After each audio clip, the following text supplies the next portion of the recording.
What is up, ladies and gentlemen? I do hope you are well today, and welcome to another episode of Prorevenge. If you are new here, please consider hitting that like, that subscribe button, and maybe the notification bell, and also join us on Discord. Now let's jump straight into it. Got pissy and damaged my car, got her a £2,000 fine, her car crushed and her tenancy put into question. I live in a masonette house in the UK, a 4 in a block, and the only parking is on the street. I recently got my license and put onto my parents' insurance to keep the costs low. That's where the story starts.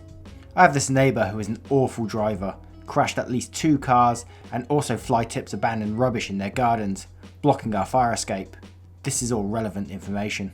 I parked my car outside one day, on street parking, and she pulled up right behind me, blasted her horn and started swearing at me to move out of her space, opened my door and threatened to smash my car up. I locked my car and went inside ignoring her. I looked out the window and she parked her car on my bumper, then placed another car she owns on my other bumper, causing slight paint damage and making sure I couldn't get to work the next day. This continued for a few weeks, her parking right on my car, or parking her 2 cars over 4 spaces. Keep in mind, I own my house and she rents hers, meaning we have parking rights over her due to having the parking passes. I had enough of this after a while. I ran the license plate for both of her cars through a website that tells you the MOT status of her vehicle. Car 1 MOT'd, car 2 MOT expired.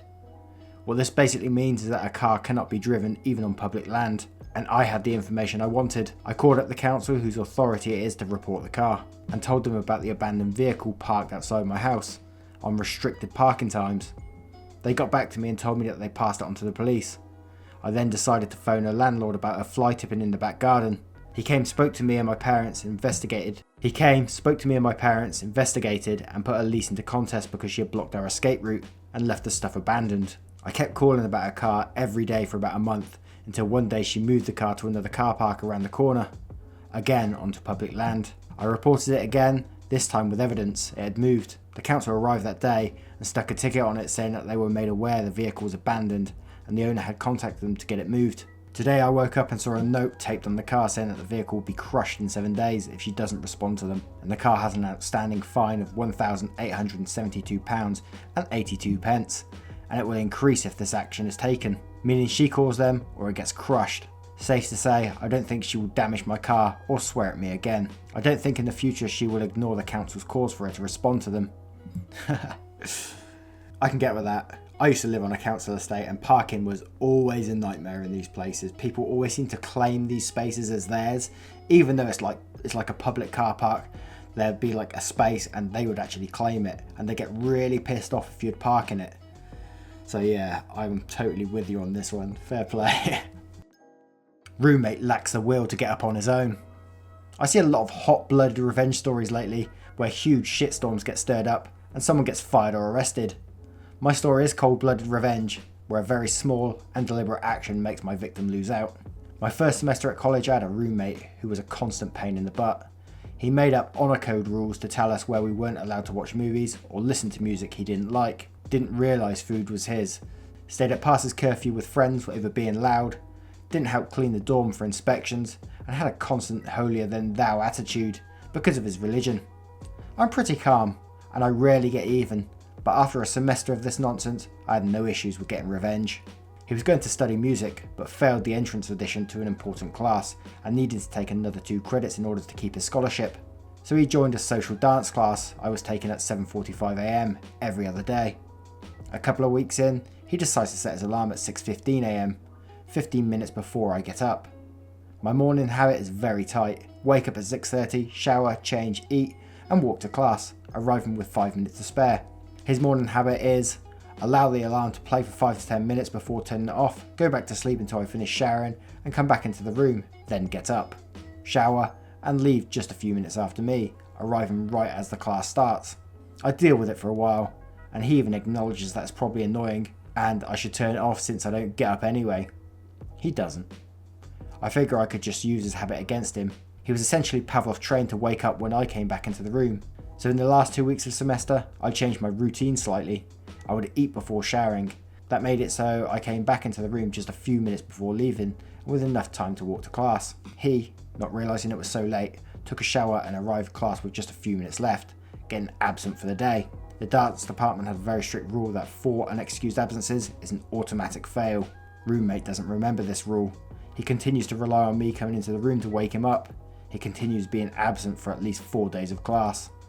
His first semester report card gets an F, which brings his GPA too low to get his scholarship next year.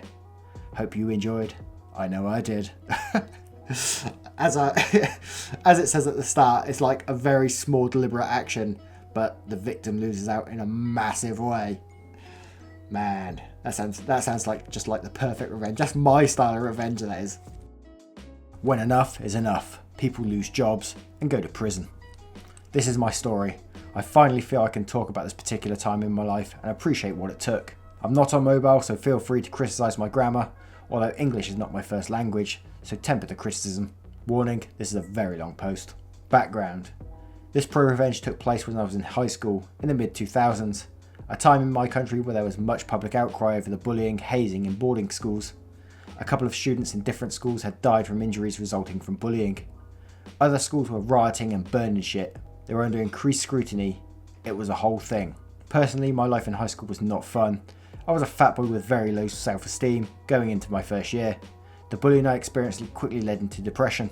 I was prone to self-harm, recklessness, and a bit of suicide ideation. The thing that made high school particularly nightmarish, though, was the sexual abuse. Low-key comments about my sexuality from this group of about 5 boys in my 4th form.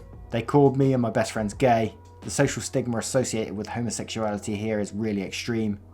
These boys would stalk and terrorise me. They left me threatening notes under my sheets. We're gonna F you up for being effing gay.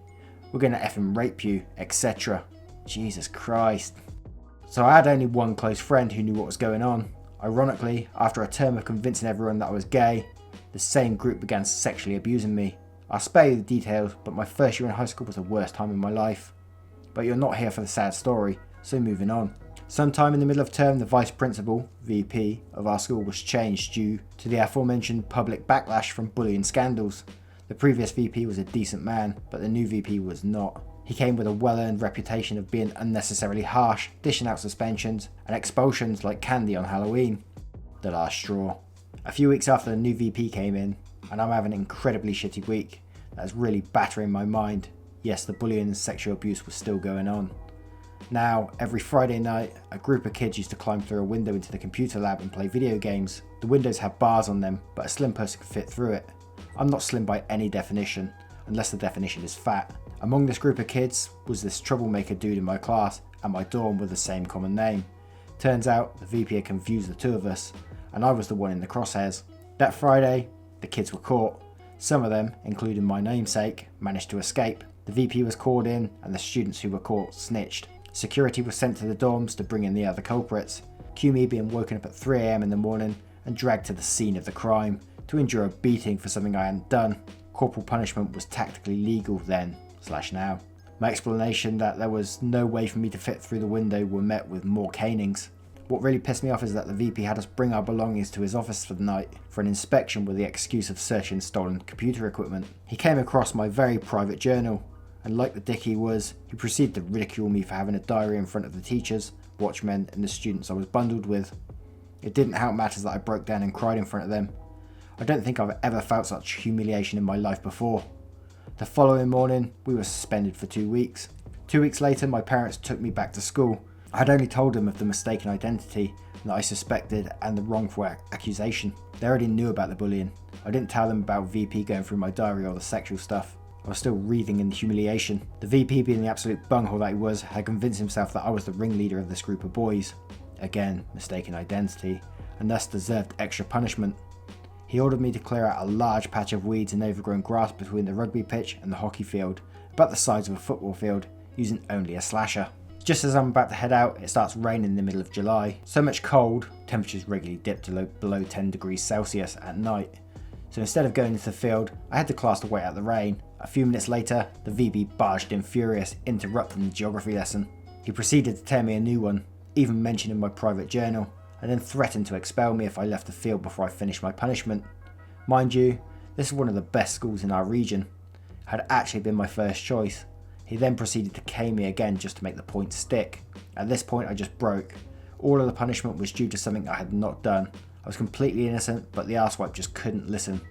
The ridicule, the humiliation, the bullying and the abuse all came to a head at that point, and I decided to just fuck it all to hell. So I walked out into the rain, slasher in hand, with not even a sweater. This was about 4 in the afternoon. I never returned. I think the VP never really expected me to complete the punishment, but then I doubt he ever met someone who had decided they had no more fucks left to give either. My initial plan was to crucify him with his own words. Dusk fell with me cold and drenched, ripping up ferns from the ground. By midnight I was shivering and crying uncontrollably, and it was too dark to see shit. I still persevered and started blindly cutting the grass, driven by this mad desire just to hurt. I really didn't care who I hurt. Sure, a part of my motivation was that if I did get sick out here, the VP would be in a fuckload of trouble. But there was another part of me that was just like, fuck it, life sucks anyway. By midnight I was too cold to continue. I ran out of energy and sat down under a tree. Towards dawn I was so cold from the rain and the wind, my shivers began reducing. It was impossible for me to sleep. The teachers finally found me there a couple of hours later after dawn. Apparently the teacher on duty found my desk empty during morning study time, between 4:30 and 6 AM. When he asked where I was, it came about that I had not been in the previous night either. He then called VP and the other teachers who began searching the school. They finally found me in the field. The Prorevenge. Yay, it's finally here. I don't know much about what happened immediately after. I was so out of it. I do remember the teachers rushed me to the school nurse, who immediately recommended I be taken to hospital. I spent a week there due to complications, and a very expensive week it was. All on the school's dime. My parents were pissed as fuck, and I couldn't blame them. The school's board of governors convened after my parents contacted them. The days before, my parents and I were called in to speak before the board. I had the idea just to face my fears and put everything out in the open. I was just done with that school and everybody there. So that day, in front of a group of musty old men in the boardroom, I finally shed my burden. I told them everything. My only motivation being to bury that piece of shit VP and my tormentors.